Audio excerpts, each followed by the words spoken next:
What is the best comedy advice you've ever been given? I don't know what you're doing, but keep doing it. Was the first great advice I got because it made me feel like I was on the right path and I could trust whatever it was that I was thinking at that time.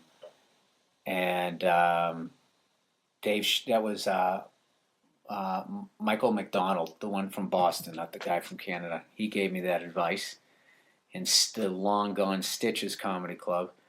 And then Dave Chappelle, I remember in like 1998, he said to me, he was sitting on the stairs waiting to go on. I was on stage at the Cellar, the stairs you come down. Yeah. He was sitting there and just waiting to go on and heard some of the stuff I was doing. And he told me, he basically said, the road that you're going, he goes, it's going to take you longer, but when you hit, you're going to hit hard because, basically saying it was a solid foundation. And that, like, him just taking 3 seconds to say that to me, like, sustained me for like 4 years on the road. Those years I call, when you're good enough to be doing, but nobody knows you. I call it like the killing in obscurity years. You're just in the middle of nowhere, going up there every night, just going up. There's like third full, half full.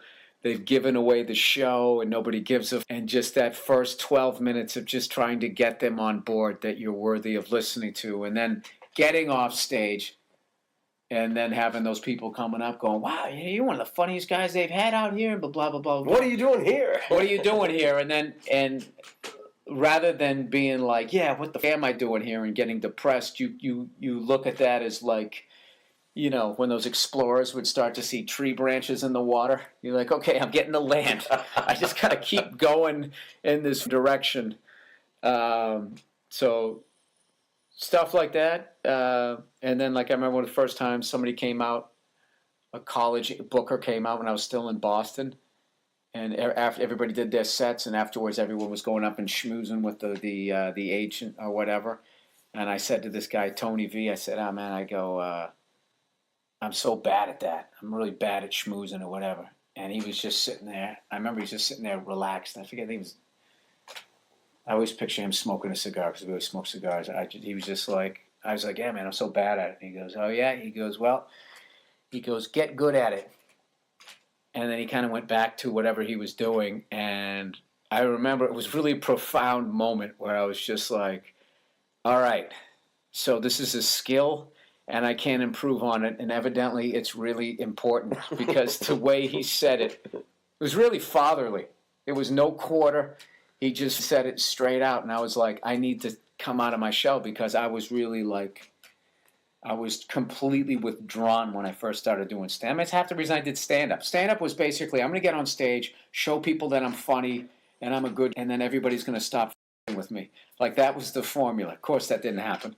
I went up there and immediately got heckled. It was just, the more of the same thing. But I don't know. But it was like moments like that that I guess kind of pushed me along. What is the worst comedy advice you've ever been given? What sticks out in my head? This guy had a showcase to do half-hour comedies on Showtime at the Comedy Store, and I was living in New York at the time. And to do the showcase, I had to fly myself out. Right there, I should have said no.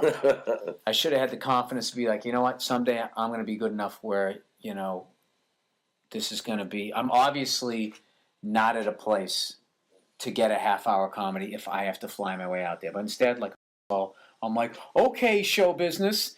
And I put didn't have, I don't have enough money to fly out there, just to do it. But I invested in myself, so I did it. And I went out there. I show up for the showcase. It's at the Comedy Store in the original room, and I am the first guy on the showcase. And people, there's 3 people in the crowd. There was 3 people in the crowd, or maybe there was 3 and 2. All I remember, the 3 was a black guy with these 2 white women on either side of him, middle-aged, and then I think there was one other person, and they of course were talking. And this is, my dream has always been to do a special. So I go up there to do and there's three people and they're talking. So I had to talk to them. And I made fun of the fact that I flew all the way out there for this showcase and there's three people in the room and blah, blah, blah, blah, blah. And then I would do a few jokes and there was barely any laughter and yada, yada. And so whatever. So I get off stage and the guy who booked the thing comes up to me and he walks up to me and he goes, 7 times. 7 times in a 10-minute set, you brought up that there was nobody there at the showcase. Okay, we know the jokes. We can hear if the material's there. You stand on stage and you just keep going like, there's nobody here. The crowd starts thinking, yeah, well, what am I doing here? It's like, dude, there's no crowd here. And I've never been so mad in my, well, of course I have, but I was livid at that guy. I walked away and immediately it was a waste of time. I want to be like, dude, I've paid my way out here to do your special, and your showcase, and you didn't do any work to put anybody in the crowd.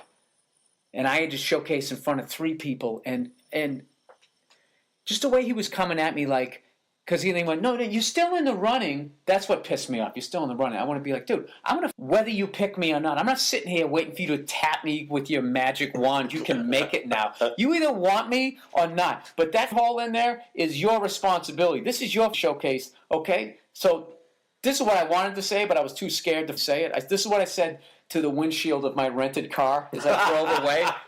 And it was like, and the advice he was giving me was, don't address the situation, which is one of the first things that you learn as a comedian. The first time you walk up on stage and there's a fist fight in the crowd or somebody just threw up and you make the decision to just go into your act. We've all done that. Yeah. And you're literally in a comedy vacuum. It's like they're showing a video of you in a comedy club where a crowd's actually paying attention in front of this crowd that isn't listening. And that's one of the first things that I noticed. Like, look, if the room was full and nobody was laughing, then that is on me, and I shouldn't on the crowd, and I should be a professional because maybe the next guy's going to come up and get him. Okay, but if I go up and there's 3 people and 2 people over there, and 3 of them are talking, when the wait staff outnumbers the people in the crowd, like, I mean, I have to do what I have to do, and like just the way there was that thing once again. It was the way he came at me. Now, once again, what he said to me went into my ears and was cut with my childhood. So maybe I was wrong, but that's one. And there's a lot of times I look back on some where I go, I owe that person an apology. I was wrong. I get it now, or I've cooled off now. But that's one that to this day that I look back on. You have your classic half dozen. Yeah. That I had a teacher called me the dumbest kid in the room, and I still think about that to this day. and I was not wrong in that situation, and but that was one that I still look back on. That was like, Jesus Christ, that was probably 10 years ago, and and I've seen that person since, and I never brought it up, and I got along with them and everything like that, and that's been like a big thing in this business where. I've never done that. We're like, someday I'm going to be here, and then I'm going to walk in and be like, yeah, you fuck you. And yeah. I think that, but when the moment comes, it's just like, I don't give a shit. You really need to rise above in show business. It's not even rising above. I don't even give a shit. But you need to get over it and let it go. Right. In show business, it seems. I think in life, in general, like... No, because then what That's they do... That's the mistake I'm making. I'm not applying the show business principles to the life principles. Well, the thing is, if you do that, then you've allowed somebody to take the joy. It stops being like, I'm not doing stand-up anymore because this is the funnest job for the way I'm wired that I could possibly have. Is it funnest a word? Most fun job I could have. It now becomes, I'm doing this to tell this guy to go for himself, and then it's just like poison leaking into your soul every time you're going up there, and you will become the bitter guy. Oh